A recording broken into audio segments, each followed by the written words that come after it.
소는 기소를 말하고 추는 소송 수행을 말하는 것이어서 어쨌든 정지된다는 게 다수설이죠.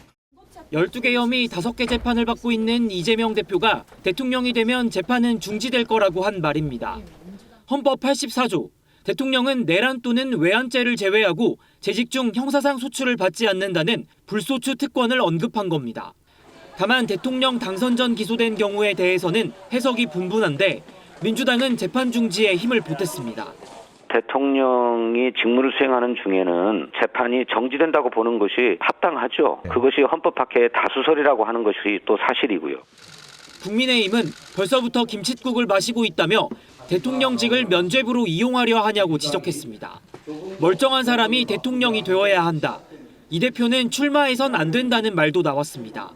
마치 법적으로만 문제가 없으면 아무 문제가 없는 것처럼 이야기하는 것은 부끄러운 일이죠. 국민적 판단이 있을 겁니다. 헌법 84조 논란은 한동훈 전 대표가 지난해 6월 이화영 전 경기부지사의 대북송금 의혹 실형 선고 직후 제기한 바 있습니다. 2017년 대선을 앞두고도 비슷한 논란이 있었는데 1심 유죄, 2심 무죄를 받은 당시 홍준표 자유한국당 후보는 당선되면 재판이 중지된다고 했고 민주당에선 이미 기소된 사건이 확정되면 대통령직을 잃는다고 주장했습니다. KBS 뉴스 박영민입니다. 헌법 84조는 대통령의 불소추 특권을 규정한 조항입니다. 대통령은 내란 또는 외환죄를 범한 경우가 아니면 형사상 소추를 받지 않는다고 명시하고 있습니다.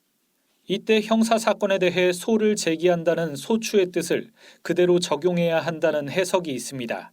대통령에 대한 검사의 수사와 공소 제기만 금지할 뿐 사법부 영역인 재판과는 명백하게 구분해야 한다는 겁니다. 소추라는 개념을 쓴 건 뭐냐 하면은 대통령이 재직 중에 검사가 대통령 흔들지 말라. 형사재판하지 않는다 그러면은 재직 중 형사재판을 받지 않는다 이렇게 써야 돼요.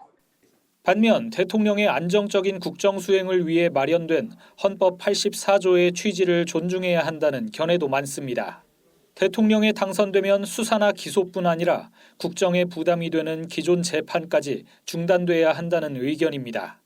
기소나 처벌이라는 어떤 공적인 이익보다는 대통령이 임기 중 직무에 집중해서 대한민국의 국정을 이끌어가는 공익이 훨씬 더 크다. 소추의 범위를 어디까지 봐야 하는지는 학계에서도 논의만 있을 뿐 일치된 정설은 없다고 전문가들은 설명했습니다. KBS 뉴스 이재입니다.